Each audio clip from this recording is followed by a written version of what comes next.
They say you never really know someone until money gets involved. Or maybe you do know them, but you're just too blinded by love to see the truth. My name's Trevor. I'm 34.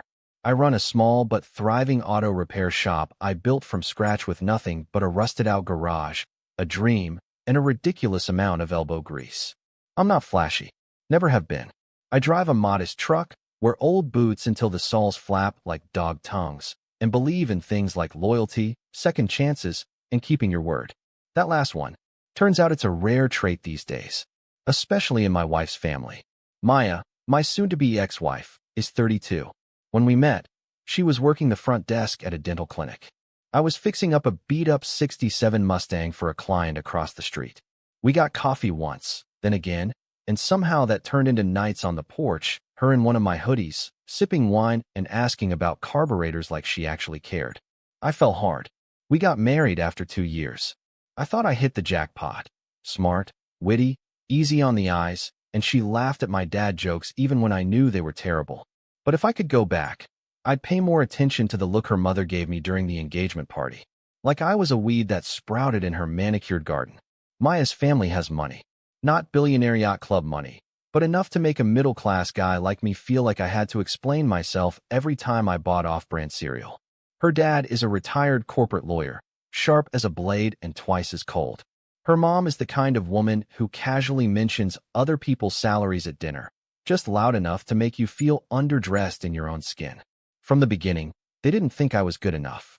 And to be fair, I didn't come from much. My dad was a mechanic, too. He taught me everything I know.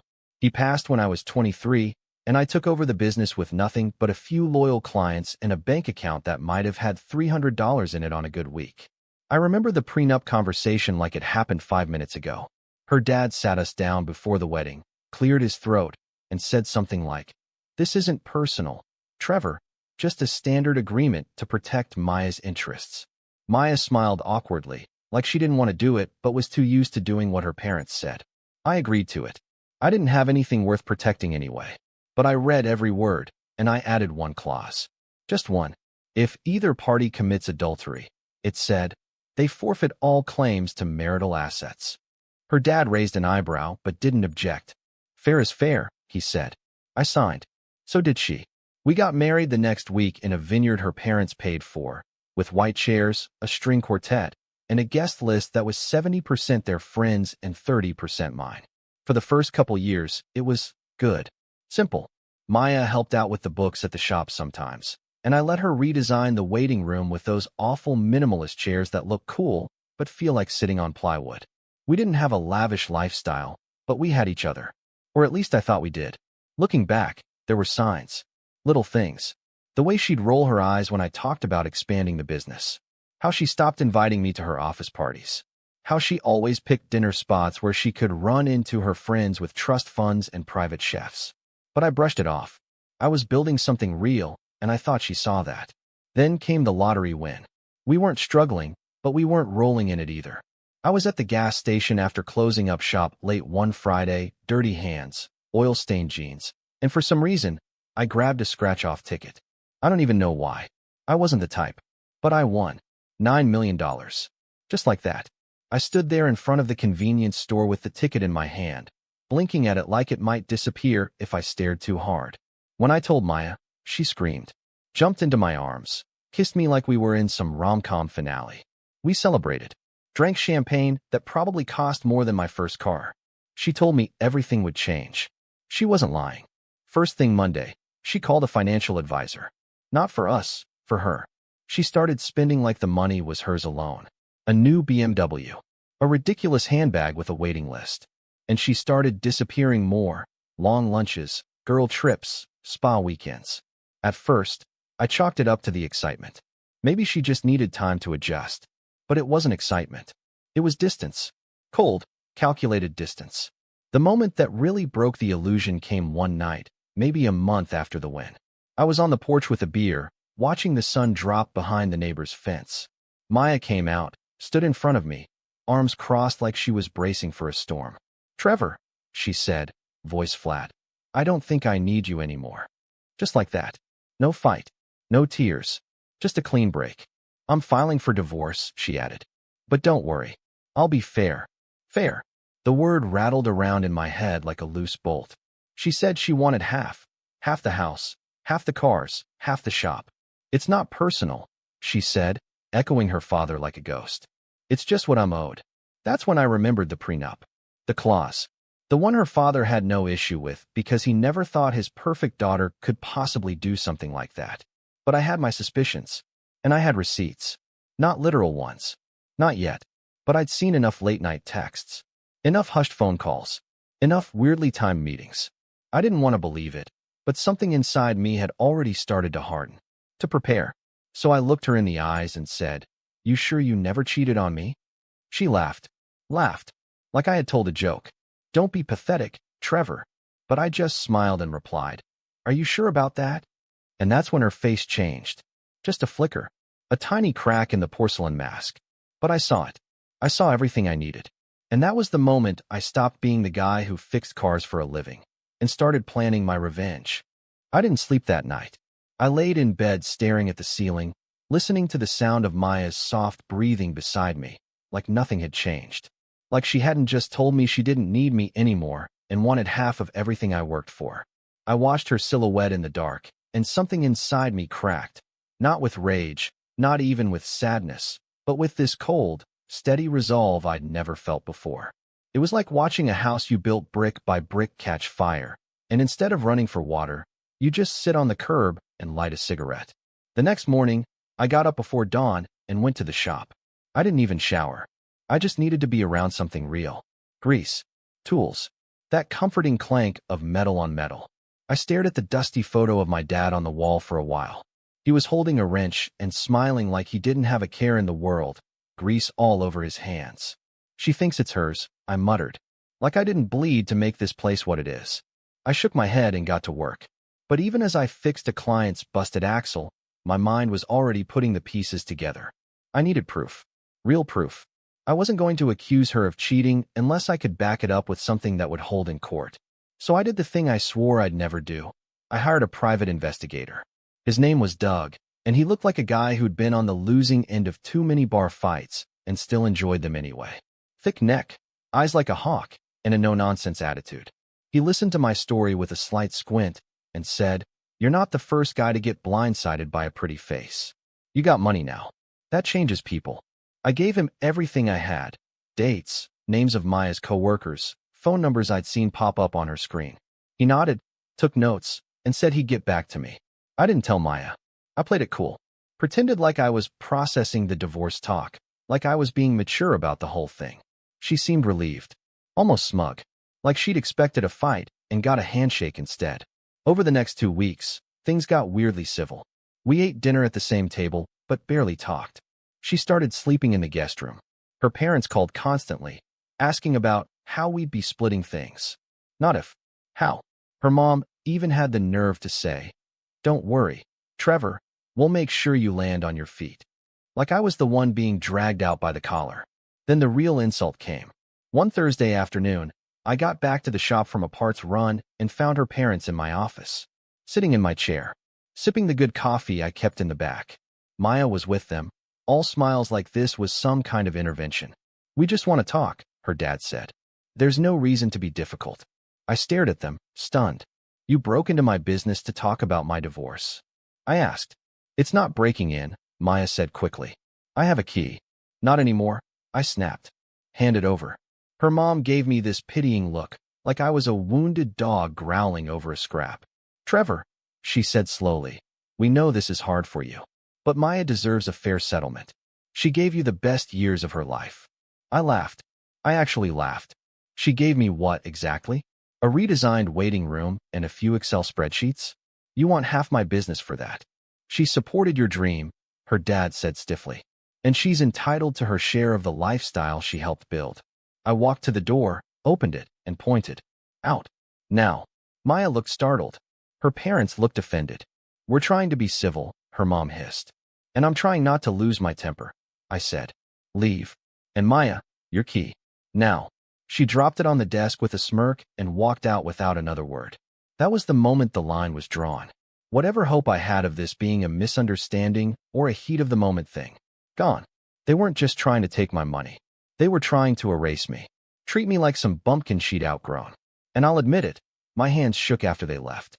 My dad's photo stared at me from the wall like he was waiting for me to stand up. I didn't have to wait long. Doug called the next night. "You might want to sit down," he said. "I've got photos. Lots of them." Turns out Maya had been seeing someone. A guy named Greg, mid-30s, worked in finance, drove a Tesla. They'd been spotted together at least 6 times over the last 3 weeks. Fancy lunches, hotel bar, one night at a spa resort just outside town. Doug even got a blurry photo of them kissing in the parking lot, right before she got into her BMW. "You want timestamps?" he asked. "Receipts?" I got M. I stared at the phone for a long time. "Can you get me more?" I asked. "Buddy," he said, "I already did." He sent everything to a secure folder. Photos, video clips, logs of locations and times. The works. I downloaded all of it, made copies, backed it up on a flash drive, and put one in the glove box of my truck just in case. The prenup clause was clear. Infidelity meant she forfeited everything. Everything. And here she was, parading around town with some finance bro like I was already out of the picture. I didn't confront her. Not yet. I needed to be smart. Calculated. She wanted to play games? Fine. I could play too. A few days later, she came home from one of her mysterious yoga retreats with an extra glow and a shopping bag from some luxury store I couldn't pronounce. I was in the kitchen making chili, pretending not to notice. She breezed past me, kissed my cheek, and said, "Smells amazing, babe." Babe. Like we hadn't talked about divorce. I smiled, stirred the pot. "You want some wine?" "Sure," she said, toeing off her shoes. We ate together, watched some Netflix, even laughed at a few scenes. She leaned her head on my shoulder at one point, and I almost pulled away. Almost. But I didn't. Because I needed her to keep thinking I was a fool. That she had the upper hand. That I was still that small-town mechanic with a soft heart and a blank checkbook. But inside, I was already building the endgame. Then came the betrayal I never saw coming. One morning, I got to the shop and found a city inspector waiting outside. "You Trevor Whitman?" he asked. "Yeah. What's this about?" "Anonymous complaint. Zoning violations. Safety code issues. We're doing a walkthrough." My stomach dropped. I followed him inside, showed him around, and watched as he took notes and pointed out things I'd already fixed years ago. "Gonna need to see the original permits," he said. "And your business license renewal form." It took me a few hours to pull all that together. Everything checked out, but he still slapped me with a warning and said he'd be back in a week. The next day, a health inspector showed up, then the fire marshal, then a labor board rep asking for employee documentation. It was like someone had flipped a switch and activated every bureaucratic nightmare possible. And the worst part? Every complaint was anonymous. Except I knew exactly who was behind it. I confronted Maya that night. Calm. Quiet. "Anyone in your family know someone at the city planning office?" I asked, setting down my fork. She blinked. "What?" "I've had 3 inspections in 3 days. All from anonymous tips. Kind of a coincidence, isn't it?" She shrugged. "Maybe someone doesn't like your chili." I stared at her. "You trying to burn me down before the ink's even dry?" She stood, arms crossed. "If you can't handle some pressure, maybe you shouldn't be running a business." That was it. That was the moment something inside me snapped. Not with anger, not with grief, but with this cold, razor-sharp clarity. This wasn't just about divorce anymore. It was war, and I was done playing defense. I waited until she left for another one of her weekend wellness retreats, then sat down with a lawyer. Not the local guy who did my business taxes, a real shark. Someone Doug recommended. Her name was Elise Vargo, former prosecutor. Wore glasses she didn't need just to make people underestimate her. I gave her the file. She flipped through it like she was reading a menu. "She's cooked," Elise said. "And the prenup?" "Airtight. We'll hit her with everything." "And the business?" I asked. "We'll protect it, but you're going to need to be patient. We do this right. She walks away with nothing." I nodded. "Good. Because I'm done being the guy people walk over." And just like that, the revenge began to take shape. Slow, surgical, ruthless. But it wasn't until a week later, when Maya made a mistake that exposed everything, that the real game began. And that is where things took a turn I never expected. I wish I could tell you that once I lawyered up, everything clicked into place. That I walked away cool and collected while Maya scrambled to pick up the pieces. But real life doesn't move that fast. It's not a clean, sweeping victory with background music and a sudden credit roll. No, it was messier than that. Slower. And a whole lot harder before it got better. The real game began a week after my meeting with Elise, when Maya made a mistake that told me everything I needed to know. She came home from her retreat early. That was clue number one. She was flustered, dragging in a suitcase with one busted wheel, muttering to herself as she slammed it down in the hallway. Her phone rang the second she crossed the threshold, and I watched her duck into the laundry room to answer it. I could only catch snippets of the conversation, but it was enough. No, I told you, he was supposed to be out of town. Just keep your mouth shut. He doesn't know anything. Of course I deleted it. I'm not stupid. She didn't see me watching from the hallway mirror, hidden by the reflection angle. When she finally emerged, her whole posture shifted the moment she spotted me in the kitchen. Back to performance mode. Smile. Flip of the hair. Kiss on the cheek like everything was normal. It was pathetic. I played along. Let her go upstairs to unpack. I didn't say a word. But that night, after she fell asleep, probably assuming she'd gaslit me into complacency, I snuck into the laundry room and checked the small trash bin under the sink. Wedged between a tissue and a used makeup wipe was a torn-up receipt from a boutique hotel near the lake, the same one Doug had mentioned in his report. Date stamped 2 nights ago. So much for deleting everything. I took a picture, bagged the receipt, and that was it. Her carelessness gave me the final piece. But even with all that evidence, things didn't get easier. The next few weeks, they were brutal. It was like I was living in 2 parallel worlds, one where I smiled through customer tune-ups and break checks during the day, and another where I was quietly watching my marriage implode every night at home. Maya was colder now. She barely spoke to me unless it was transactional. She started making snide little comments, like, "Enjoy this while it lasts," and "I hope you saved some of that lottery money." She had no idea I'd already moved most of it into a separate account under my LLC's name. Elise had helped with all that. She'd structured everything legally and airtight. But Maya didn't know, and I wasn't about to educate her. The shop started struggling. Not because of business, the clients still came. Word of mouth was strong, and my team was solid. But the city inspections kept rolling in. New complaints. More anonymous calls. Someone reported that our oil disposal unit was leaking. It wasn't. Then came a zoning board notice citing a permit technicality from 10 years ago. All of it designed to wear me down. Drain my time, my money, my energy. I knew who was behind it. Her father, most likely. Maybe with some strings pulled through old colleagues.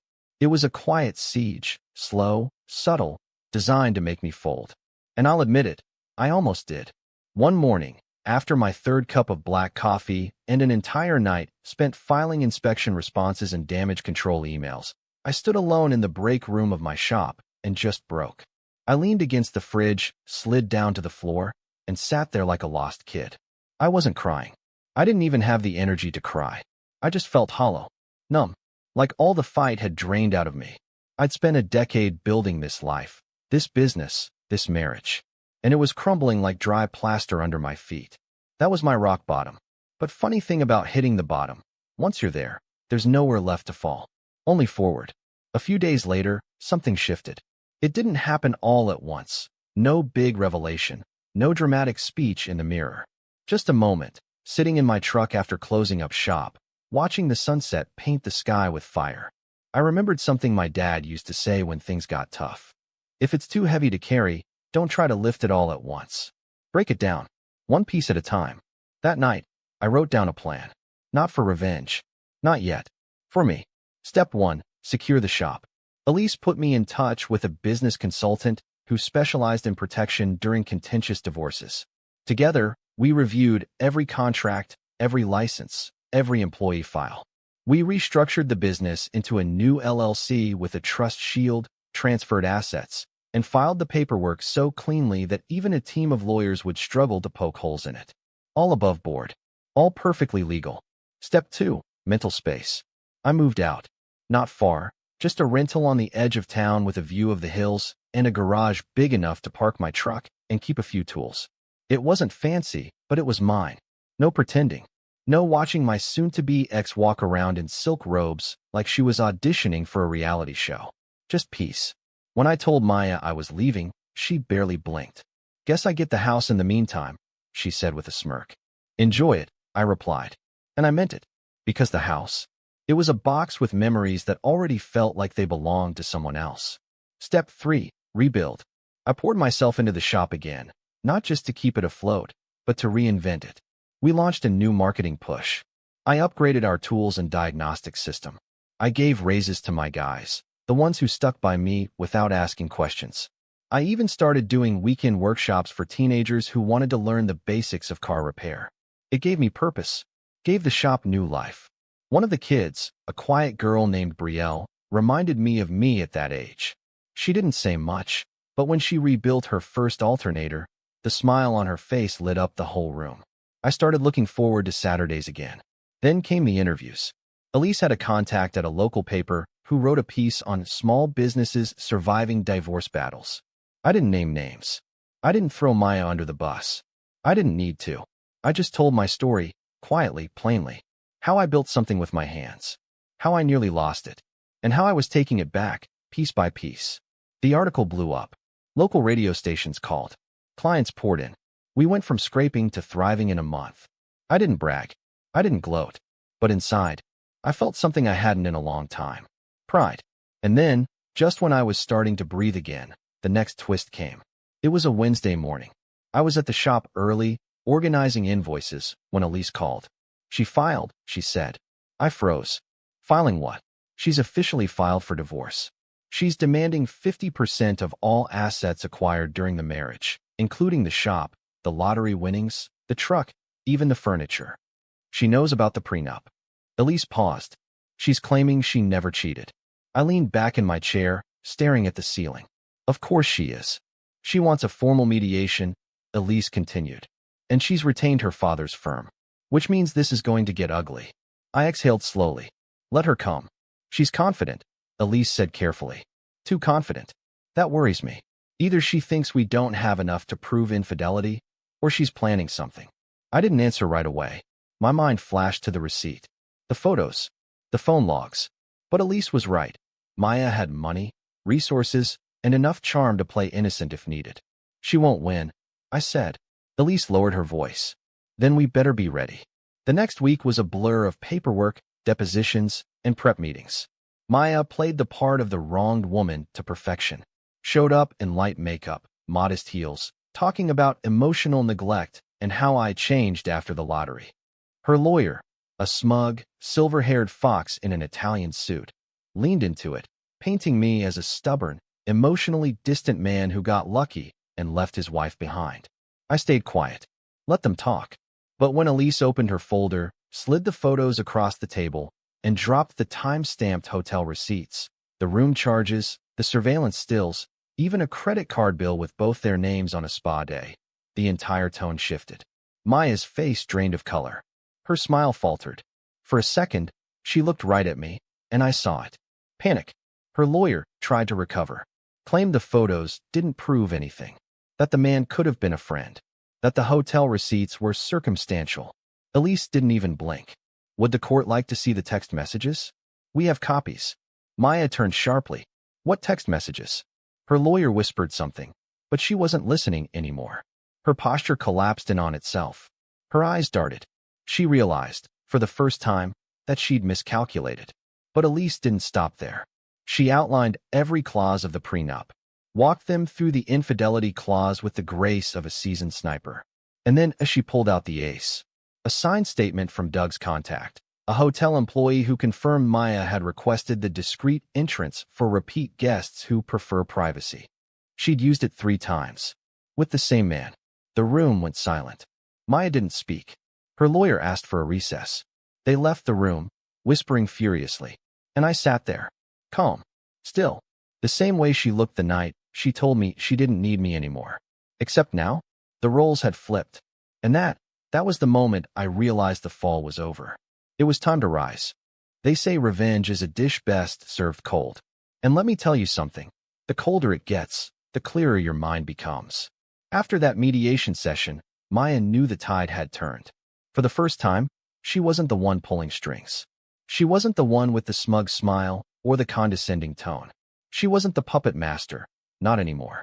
And I wasn't the fool in overalls, wiping grease off my hands while she made plays behind my back. I was calm, patient, focused, because this was the part of the game where silence did the real damage. After her lawyer called for that recess and they stormed out of the room, Elise and I didn't say much. We didn't need to. She closed the folder like she was sealing a coffin and gave me a single nod. "She's shaken," Elise said. "But don't celebrate yet. She's the type to come back swinging." I nodded slowly. Let her. And I meant it. Over the next few days, Maya went quiet. Not completely. She was still living in our house, though I was long gone from it. But the flurry of emails from her lawyer slowed. The court filings became more cautious. Suddenly, she wasn't demanding the shop or the cars. She wanted amicable terms, fair division, peaceful resolution, as if none of this had been a targeted assault on everything I built. But it was too late for that, because now I had something I didn't have before, leverage, and I wasn't going to waste it. The truth is, I didn't just want to win in court. That would be too clean, too easy. I wanted something else, not spite, not cruelty, but understanding.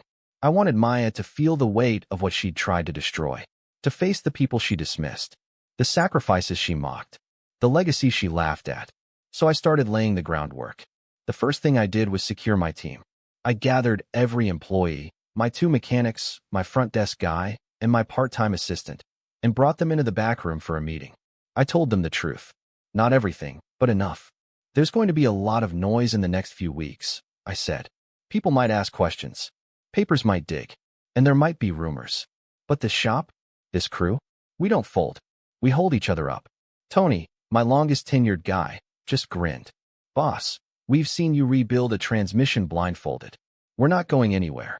I gave them all bonuses that week. Not out of guilt, out of gratitude. Because loyalty like that, it deserves to be repaid. Next, I reached out to Doug. He'd done his job, and done it well, but now I needed more. Not just proof. Strategy. "I want to know everything," I told him. Not just Maya. Her parents. Their assets. Their connections. The legal firm. Everything. Doug raised an eyebrow. "Going for the nuclear option?" "I want to see the whole board," I said. "Every piece. Then I'll decide." It took him a week to compile the file. Maya's parents, as it turned out, had more skeletons than I expected. Her father's law firm was legitimate, but they were known for aggressive tactics, backdoor deals, and occasionally skating on the edge of legality. He'd settled a harassment case quietly 3 years ago. Nothing criminal, but it wouldn't look great in public records. Her mother? She'd borrowed money from her charity's fund to float a remodeling project, repaid it before the books closed, but there was documentation. And Maya? She had debt. Not a lot. Not enough to ruin her. But it was there, credit cards, a cosmetic surgery bill, a quiet loan she'd taken from her father's firm, all buried beneath her image of control and perfection. More importantly, Greg, her little side project, wasn't just a fling. He was her exit plan. Doug tracked emails, found property searches. She'd been looking at condos 2 towns over, all in Greg's area. She was trying to move in silence. Start over. Build a new life with someone who didn't know the version of her who used to cry in front of my dad's old toolbox when she couldn't balance our first joint budget. That stung more than I expected. Not the betrayal. That was old news. But the erasure. Like I was just a stepping stone. But that was fine. Let her plan. Let her dream. Because I had plans of my own. And mine. Mine came with an audience. You see, during all this, the inspections, the lawyer meetings, the press, one thing had kept me grounded: my dad's legacy. The shop wasn't just a business. It was a symbol, a place he built with bare hands, calloused fingers, and honest sweat. When he passed it to me, he didn't give me a will or a vault full of money. He gave me purpose. So I decided to make it public. I called the local paper again, told them I wanted to do a feature, not on the divorce, not on the lottery, but on the anniversary of the shop, 30 years since my dad opened it. I framed it as a legacy piece, invited past customers, local officials, old friends. We set a date for a Saturday morning, set up food trucks, local radio. It was going to be a celebration. But for me, it was going to be something else. An opportunity, because I knew Maya would hear about it. I made sure she did. I casually mentioned it during a property mediation. "Elise, don't forget, I'll need to reschedule the next meeting. The shop's hosting an event. 30 years, you know. Dad would have been proud." I didn't look at Maya when I said it, but I felt her shift in her chair. Event, she asked. I shrugged. Local thing. Press, community, friends of the shop. Nothing fancy. She didn't respond. But later that night, Doug texted me. She's asking around. Wants to know if she's invited. I smiled. Let her wonder. In the days leading up to the event, I tied up every loose end. Elise finalized the asset protection moves. Doug confirmed that Maya and Greg had argued. Apparently Greg wasn't thrilled about being exposed in court. I heard she'd gone to stay with her parents for a few nights. Rumors were flying. Friends of hers started unfollowing her. The flawless image was cracking. Then, 3 days before the event, I did something bold. I sent her an invitation. Just a small white envelope. No return address. Inside was a formal card. Celebrating 30 years of Whitman Automotive. Honoring the legacy of James Whitman. Saturday, 10 a.m., community open house. All welcome. No signature. No message. Just the invite. And sure enough, she came. She showed up in a long beige coat, oversized sunglasses, and a perfectly neutral expression. Her mother was with her, dressed like she was attending a brunch for senators, not a mechanic's anniversary party. Her father didn't come. Probably smart. I watched them walk in from the back office. Watched her eyes scan the crowd, looking for someone. Me? Greg? Maybe both. I waited 10 minutes. Then I stepped outside, walked up the small stage we'd built with the help of the city council, and tapped the mic. Hey everyone, I said, voice steady. Thanks for coming.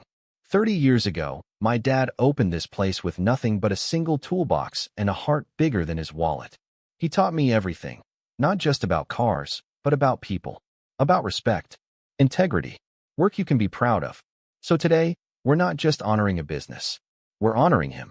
There was applause. Some cheers. A couple of old customers whistled from the crowd. But I wasn't done. Some of you know I've had a rough year. I continued. Personal stuff. Divorce, legal fights. It's no secret. But I'm standing here today not because of luck or money, but because I never forgot where I came from. Because even when people tried to tear this place down, we stood our ground. More applause. Louder this time. I locked eyes with Maya. Her smile had vanished. I held up a small box, a gift we were giving to the first 100 guests. Inside was a limited edition keychain shaped like a wrench, with the words, "Built to last." My dad used to say the best machines are the ones that take a beating and keep running, I said. So to anyone who ever doubted this shop, or me, I just want to say, we're still here. And we're not going anywhere. The crowd erupted. And Maya? She turned and walked away. No goodbye. No speech. Just a silent retreat, her mother scurrying after her like a chihuahua chasing a car. I stepped off the stage and let the celebration continue. But inside, I was already preparing the final move. Because that wasn't the end. That was just the setup. And the real revenge was coming next. After the anniversary event, Maya disappeared for a bit. Not literally, but socially. No posts. No updates. No wine and brunch selfies with her friends. No passive-aggressive memes about healing or starting new chapters. For a woman who used to treat Instagram like a confessional booth, her silence was louder than anything she could have said. But I didn't let my guard down. Because people like Maya don't just walk away. They recalculate, reshape, regroup. Sure enough, 3 days after the celebration, Elise called. She's asking to amend the divorce terms. I raised an eyebrow. How bad? She wants to drop her claims on the business. She's offering a clean split of the remaining assets, house, accounts, vehicles, but she wants a confidentiality clause. No public mention of the affair. No mention of the prenup. I stared at my laptop, then out the window of the shop. She's trying to save face. Elise didn't even need to respond. I already knew. Maya didn't want to win anymore. She just didn't want to lose publicly. But this wasn't about the public. Not for me. Not anymore. It was about making sure the people who thought they could play God with other people's lives, who thought they could stomp on loyalty and still walk away clean, finally faced a consequence they couldn't talk their way out of. Elise, I said, decline her offer. You sure? I'm sure. I want full execution of the prenup. She gets nothing. Not a penny. And no confidentiality clause. A pause. Understood. And with that, we moved forward. The court date was set. I didn't tell anyone. Not the guys at the shop, not my friends, not even my mom. I didn't want distractions. I didn't want drama. I just wanted it done. The courtroom wasn't packed. just the essentials. Me, Elise, Maya, her lawyer, and a judge who looked like she'd rather be anywhere else. But the air was thick with unspoken things. Maya walked in wearing a navy blue pantsuit that probably cost more than my first car, her hair pulled into a sleek bun, makeup perfect, posture sharp, image intact. But under all that polish, I could see the tension in her shoulders, the fear behind the gloss. Elise stood, presented the case. Methodical, precise. She didn't belittle Maya, didn't rant, just laid out the facts, the prenup, the clause, the evidence, the dates, the infidelity. She referenced case law, precedent, and financial disclosure timelines. She presented it all so cleanly that even Maya's lawyer didn't object. Then Maya took the stand. I didn't expect a confession. I didn't expect an apology. But what I got was desperation. She tried to pivot, claimed the relationship with Greg didn't begin until after our separation talks, claimed emotional neglect, claimed she'd only agreed to the prenup under familial pressure. Her voice trembled, just a little, but enough to notice. Her lawyer looked like he was trying to melt into his chair. Elise stood calmly when it was her turn. Mrs. Whitman, she said, can you confirm this is your signature on the prenup? Yes. And this clause here, you read it before signing? Yes. And these photos, these receipts, these time-stamped messages, you're saying all of them occurred after the marriage was emotionally over, but before it was legally dissolved? Maya hesitated. Yes. Emotionally, it was. Did you tell your husband you were seeing someone else? No. Did you attempt to hide it? Maya didn't answer. Thank you, Elise said, and sat back down. The judge took an hour to review. It felt like a week. When she came back, her decision was blunt. Per the legally binding prenuptial agreement signed by both parties, and based on the provided evidence of infidelity, the court rules in favor of the petitioner. The respondent forfeits all claim to shared marital assets, including business holdings, property, and lottery earnings. Maya flinched, just a twitch. Then came the final nail. Furthermore, the court sees no cause for a confidentiality clause. This matter will remain public record. It was over. I didn't look at her when we left. She didn't look at me. But her mother was waiting outside the courtroom. When Maya stepped into the hallway, her mother stood, took one look at her, and whispered, not loud, but loud enough, "You should have listened to him." Then she turned and walked away. I don't think I'll ever forget the look on Maya's face in that moment.